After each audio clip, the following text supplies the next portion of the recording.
Hi guys, today we are going to be working through the IEB Maths Grade 12 Paper 1 and we are looking at the 2022 final paper. We're going to start with question 1 of course, and just a heads up, when you understand these types of questions, you will be able to complete them much faster than I will be completing them. It's just that I will be going through them in detail, so it's going to take me a little extra time to explain them. We're going to start with question 1, where it wants us to solve for x, leaving our answers correct to one decimal place if necessary. The first question says that 3x minus 1 all multiplied by 4 minus x is equal to 0. So when you have a question like this, or a statement where one of these, where you have two terms that are being multiplied by each other and we're told that it's equal to 0, it means that at least one of these terms must be 0. So it's for that reason that we can say that 3x minus 1 is equal to 0, or 4 minus x is equal to 0. So remember, the reason why I'm saying this is because one of these terms must be 0 in order for me to get an answer of 0 on the right-hand side here. So now I'm going to go ahead and work with these terms individually. So if I just look at the first one, which is 3x minus 1 equal to 0, my goal here is to get the x on its own. So I want to make it the subject of the formula. So I start by taking 1 onto the other side. And when I take the 1 onto the other side of the equal to sign, it becomes positive. Whenever you take something from one side of the equal to sign onto the other side of the equal to sign, it will change signs. It will go from negative to positive or positive to negative. So that's the first statement. And now I need to take this a step further because I still want to have x on its own. And what I have here is 3x. So in order to get x on its own, I have to divide this statement by 3. Because what will happen is that the 3 at the top will cancel with the 3 at the bottom, and you will just be left with x on the left-hand side. So on the left-hand side, I'll be left with x. And in maths, whatever you do on one side, you must do on the other side as well. So I had 1 here. I have to divide this side by 3 as well because I've divided by 3 on the left, I have to do it on the right as well. On the left-hand side, I have x. On the right-hand side, I have 1 over 3. This is the first solution, x equal to 1 over 3. Now we need to look at this expression here, which tells us that 4 minus x is equal to 0. We're going to follow the same procedure where we're going to try to get x on its own on one side. In order to do that, what I need to do is get rid of this 4, so I'll take it onto the other side of the equation. I'll be left with just negative x here on the left. When I take positive 4, because remember this is positive here, when I take positive 4 onto the right, it will become negative. Now I have minus x equal to minus 4, but that's not what we are looking for. We want the value for x, not the value for negative x. So what I need to do here is I need to multiply both sides by negative 1. And that will help me. Remember, once again, in maths, whatever you do on one side, you must do on the other side. So when I divide the left-hand side by negative 1, I'm just left with x. When I divide the right-hand side, I am left with 4. So this tells us that x is equal to 1 over 3, or x is equal to 4. Those are the two solutions that are valid for this particular question. Let's go on to the next question. So the next question is an interesting one because it has the unknown in the exponent. So we have this unknown here, x, that is in the exponent. So this is 2 to the power 3x equal to 7. And it's very interesting whenever we have an unknown in the exponent, there's two main ways that we solve. The first way is that we can make the bases the same and equate the exponents. And the second way is that we can use our log definition. Now in this case, we cannot equate the exponents by making the base the same because there's no way for us to rewrite 7 with the base 2. So we have to use our log definition. So remember, our log definition tells us that if you have a to the power x and it's equal to b, then I can say that x is then equal to the log. Let's get this function. It's x is then equal to the log of base a, whatever the base is, that goes into the little block at the bottom, and your b goes here.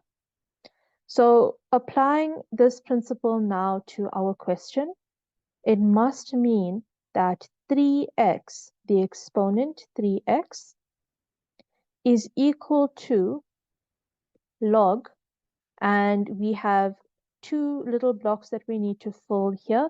We have the base block, and if you go back to this expression, the base is 2, so 2 goes there, and here, this is where 7 is going to go.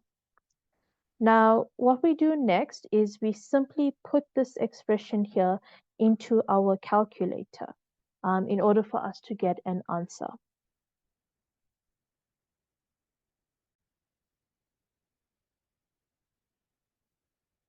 So when I put this expression on the right-hand side into my calculator, I get a value of about 2.80735. I'm going to choose to keep about 5 decimal places here because this is not my final answer, and I want my final answer to be as accurate as possible. So we are almost there. We need to solve for x, but we have 3x. So the last step is just to divide both sides by 3 to get x on its own. So I take 3x and divide it by 3 on the left, and on the right as well, I take 2.80735 and divide that by 3 in order to get my final answer. So on the left-hand side, the 3's cancel, and I'm just left with x. And on the right-hand side, I will be left with 0.9, making sure at this stage just to round off my answer to 1 decimal place. Okay, let's go ahead and do question 3. All right, let's try out question 3 now. So question 3 is an inequality. And with inequalities, what we do is we treat this similarly to an algebraic equation where you have to solve for x for the first few steps. So for my first few steps, I'm going to treat this like an algebraic equation. And if I rewrite this, it's x all into x minus 1 less than 20. So the first thing that we want to do here is to expand out the bracket, and I'm going to go ahead and do that. When I expand out the bracket, I'm going to multiply x by each term individually. So I'll multiply x by x first, and then I'll multiply x by -1. Always remember to keep track of your signs. So for the first term, it's x times x. They're both positive, so I get positive x squared. But for the second term, it's x times -1. So that would give me -1x, or just -x. Then I'm going to bring 20 onto the left-hand side. When I do that, the sign changes. It's positive. It will become negative. And when I do that, I'm just left with 0 on the right-hand side. Now what we need to do is we need to find our factors. We need to factorize the left-hand side. And remember, factorization, it's quite a helpful thing to know. But if you are struggling with factorization, then you can also do this on your calculator, just depending on what type of calculator you have. So when I factorize this expression, remember, I'm looking for the factors of -20 that when I add them together, they're going to give me -1. So the factors of -20 that I'm thinking of at the moment is 4 and -5, because 4 times -5 gives me -20, and 4 minus 5 will give me -1. So this would be x plus 4 and x minus 5 as my factors. So we have our factors, and at this point, what we do is we do not say that x is equal to -4 and x is equal to 5. Rather, what these are our critical values. So we call these our critical values. They are they are actually -4 and 5. Now what we need to do is we need to draw a little number line. And you don't have to do this visually, but it really does help to be able to visualize it. So the number line isn't exactly necessary, but I do have to recommend that you do it, because especially if you are struggling with something like this, it really helps you visualize what you are doing and helps you understand it better. So what I've done is I've drawn a number line. It doesn't need to be to scale at all. And what I'm going to do is I'm going to substitute values. I'm going to substitute a value to the left-hand side here of -4. Then I'm going to substitute a value between -4 and 5. And then I'm going to substitute a value greater than 5 into this original expression here. And whether I get a positive or negative value, I'm going to take note of that. So let's go ahead and maybe start with -6. So -6 is a value that lies on the right-hand side of -4. It's less than -4. So when I substitute -6 into my original equation, -6 squared minus -6 minus 20. Now, you have to be careful here because you have negatives in here already. So what you don't want to do is mix them up and kind of lose any negative signs. So always be careful when you have negative signs. So now what I'm going to do is I'm going to put this into my calculator. -6 squared is 36. Negative all into -6 gives me +6. And then -20 gives me a positive answer of 22 here. So I'm not really interested in the value. What I am interested in is whether this answer is positive or negative. And this gave me a positive answer. So what I'm going to do is I'm going to put a little positive sign on this side. Then I'm going to do this for a value that lies between -4 and 5. You can choose any value. I'm going to choose, let's choose 1. This becomes 1 squared minus 1 minus 20. Once again, not interested in the actual value, but rather interested in whether this gives me a positive or negative value. So 1 squared minus 1 is going to give me 0, and then minus 20 is going to give me -20. And that is a negative value, so I'm going to put a little negative sign here. And I need to do this one more time for a value that is above 5. So once again, you can choose any value. I'm going to go ahead and maybe choose 6, or let's do 7. So 7 squared minus 7 minus 20. When I go ahead and put this into my calculator, 7 squared is 49, minus 7, and then minus 20 gives me a positive value of 22. So what we're doing now, this is a positive value, so I'm going to go ahead and put a little positive sign there.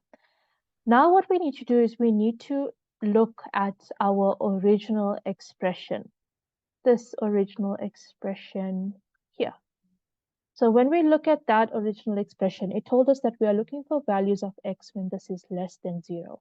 So that means that we are interested in the little interval that gives us a negative value. And we can see when you have values between 4 and 5, you will get a negative value or negative answer. But as soon as you substitute in values that are less than -4 or greater than -5, you get a positive answer.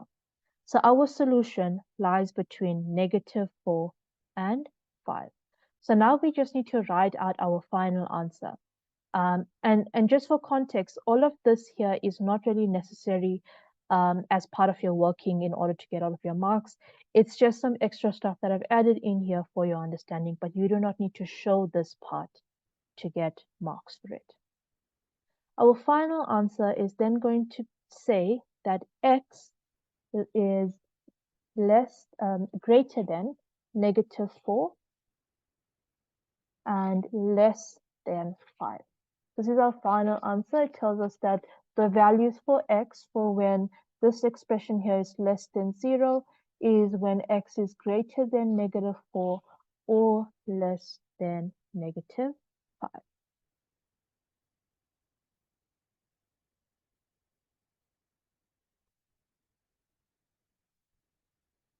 All right, let's go ahead and try question B.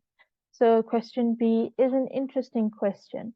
It says determine the values of P for which the roots of x all into x equal to 2P are real and equal. So this right here is a nature of roots question. So what you need to do is brush up on your knowledge of your nature of roots. So in order to answer a nature of roots question, we need to calculate something called the discriminant. The discriminant has this little triangle symbol. Right, it's called our discriminant. So the discriminant is calculated by taking b squared minus 4ac. So where are these values coming from? These values come from the general expression for a quadratic expression, which is ax squared plus bx plus c.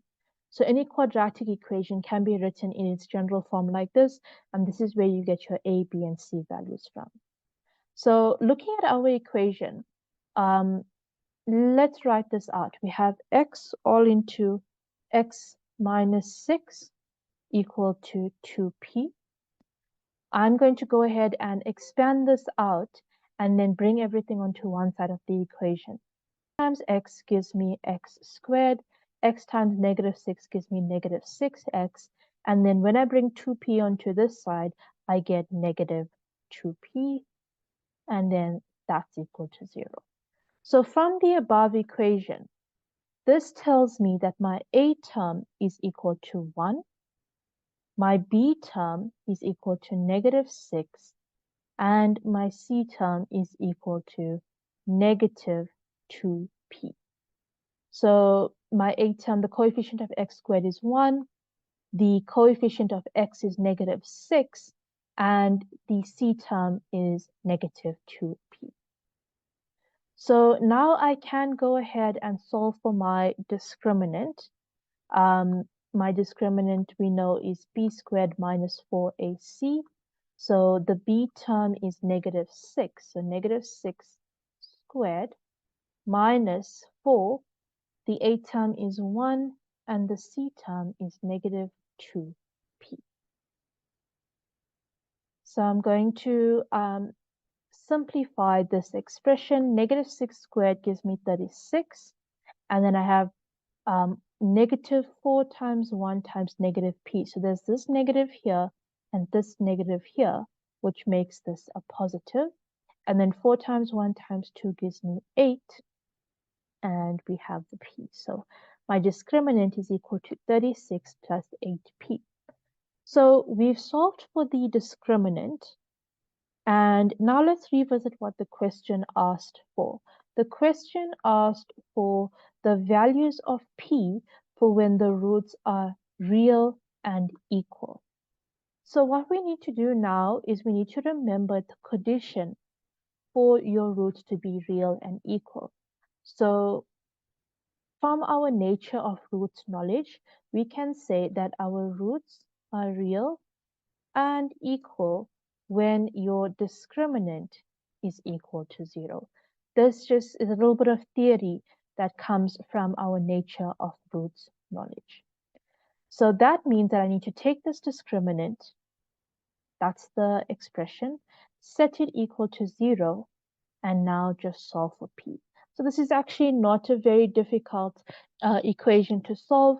What I'm going to do is I'm going to take 36 onto the other side. I'll leave the 8p here.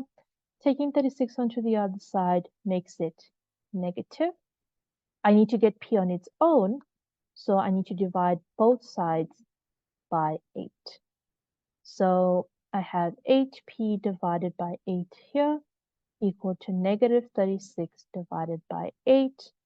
And I can go ahead and write my final answer for p as on the left-hand side here, we have p. On the right-hand side here, we have negative 4.5. So remember the question said for what value or values of p will this expression have roots that are equal and real? And we know that when p is equal to negative 4.5, then this expression will have roots that are real and equal. All right. I hope you guys have understood this little lesson well. We've just completed question 1 of this paper, and in my next video, I'm going to tackle question 2. So please don't forget to subscribe and share and recommend this channel to your friends, because I'm going to be uploading some really helpful content for maths and science for grade 12s as well as grade 11 and 10 a little later on.